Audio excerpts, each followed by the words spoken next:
masih bersama-sama di program Surabaya No, dan kita masih ngobrol-ngobrol seru bareng Mbak Tia Sulaksono, food photographer. Tapi kali ini saya ganti lagi ya di segmen kedua. Ada yang cantik di sini. Ada Mbak Ruth dari Max One Hotel Tidar Surabaya sebagai marketing ya. Oke, apa kabar nih Mbak Ruth? Baik Pak, luar biasa. Apa kabar mak-maknya juga? Baik semuanya. Semuanya. Oke, kita nanti ngobrol-ngobrol santai aja, saling menimpali nggak apa-apa ya. Oke, saya ngobrol sama Mbak Ruth dulu boleh ya? Mbak Tia dulu deh. Ketukar-tukar deh namanya ya.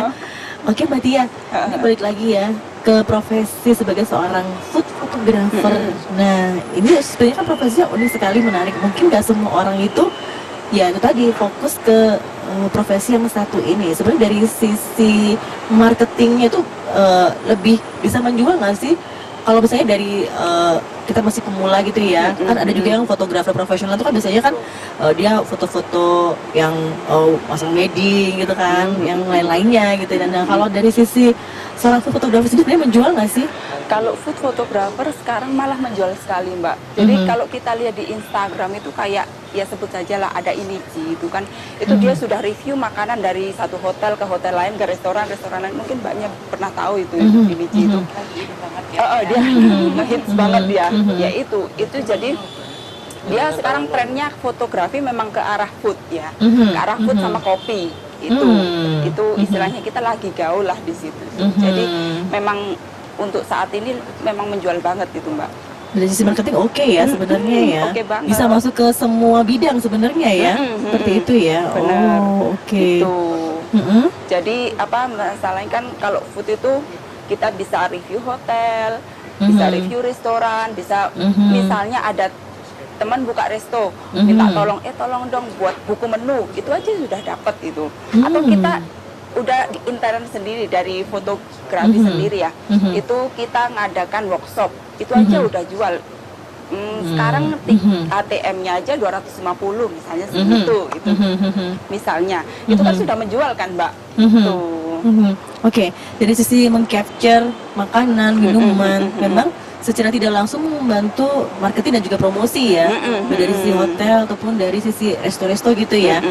Nah, sebenarnya sih ada nggak sih tips and triknya gimana sih membuat, bukan membuat ya, istilahnya kayak mengcapture makanan itu jadi lebih menarik, itu gimana sih tips and triknya gitu? Kalau tips and triknya itu cuman sebenarnya fotografi itu pencahayaan, itulah. Pencahayaan.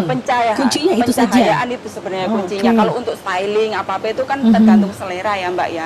Kalau itu sih, apalagi kalau kita memang khusus food, itu tempatnya harus bersih, terus elemen-elemennya itu harus mendukung ya. Misalnya kalau untuk garnish misalnya, itu harus edible. Nggak boleh yang nggak bisa dimakan ya, bener kan? Nah, itu. Atau terus untuk propertinya, itu propertinya itu nggak boleh yang bukan food grade Mbak. Jadi biar orang nggak jijai gitu kan. Iya. Jadi semuanya harus mendukung elemen itu. Terus mungkin dari warnanya itu, warnanya itu harus benar-benar yang menampakkan kecantikannya. Gitu. Tapi kadang-kala ya Mbak Tia, ada beberapa tuh yang coba foto sendiri gitu ya, ternyata memang tidak secantik penampakan aslinya gitu loh. Kenapa sih? Ada, saya pun sering gagal juga. Cuman ya kadang-kadang kan memang harus kita benar-benar fokus. Misalnya kita taruh di, kalau food ya memang harus dideketin ya Mbak ya. Kita harus motret dari deket, kita lihat sisi mana sebisa mungkin. Kita motret itu muter ya, jadi dari sisi ini. Oh, jadi ada beberapa kali take gitu ya? Beberapa kali take. Satu kali foto bisa sampai mungkin lebih dari 20. Saya kadang sampai 20 kalau belum dapat feel yang tepat itu bisa untuk sampai 20. Satu makanan aja untuk itu satu ya? makanan aja itu. Okay. Tinggal pilih-pilih, tinggal edit gitu aja. Edit itu kan juga sesuai feel kita, jangan terlalu over kontras atau semacamnya gitu. Ya. Kalau di Max One Tidar sendiri sering nggak sih kayak food blogger atau fotografer itu mampir gitu yang di sini, sering nggak sih Mbak?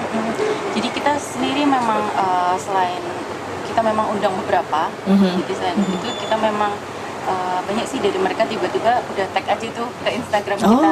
Jadi kalau di Love Shack sendiri kita kan kebetulan ada di 7 floor di lantai 7. Jadi memang bukan hanya untuk tamu-tamu hotel, jadi terbuka untuk umum. Dan bukanya dari jam 5 sampai jam 11, jam 12 malam nih Mbak.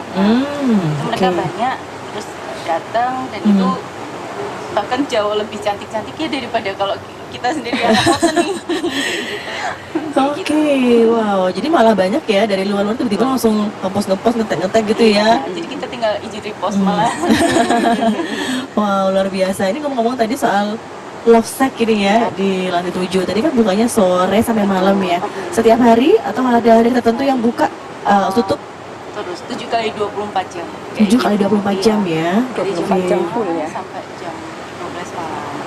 Memang kalau di sini sendiri memang bagusnya sore ya Mbak, terutama setelah maghrib, setelah lampu-lampu iya, sudah benar-benar. nyala semua Oh, memang. Pemandangan Itu supaya cantik kelihatan ya. ya pemandangan Surabaya City gitu ya. Tapi Instagram untuk Oke.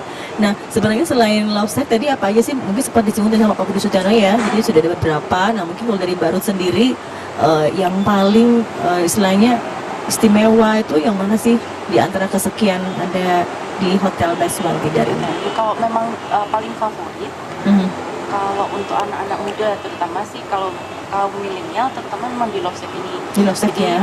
kebanyakan kalau di Love Shack ini untuk sosial event kita.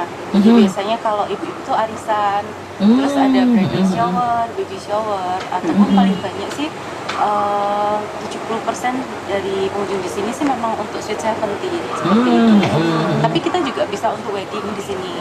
Wedding, oke. Semi standing, lalu juga outdoor memang. Kayak gitu. Kalau ada di sini ya berarti ya di Love Shack ya. Kalau di ballroomnya sendiri? Ballroom kita ada meeting room, itu kapasitas memang sampai 240 orang kayak gitu. Lalu di sebelahnya memang ada OOB kitchen yang signature dish-nya itu gulai kepala ikan. Itu memang happening banget sih di sini karena bedanya memang jumbo kita dan ikannya memang fresh. Kita pakai kepala kakap merah, itu fresh kayak gitu. Wow, ya. 1,5 kilo Mbak beratnya. 1,5 kilo Mbak. Menarik sekali ya, tadi sempat disinggung ada paket wedding ya. Itu mulai dari harga berapa sih, Barut?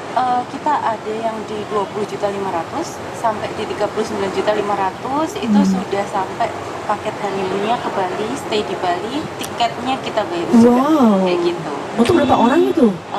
Kan couple-an honeymoon. Oh, Mbak, couple-an. judulnya. Oh, iya. Kalau untuk yang wedding? Untuk weddingnya itu 200 orang. 200 orang 200 ya. orang semi standing di sini.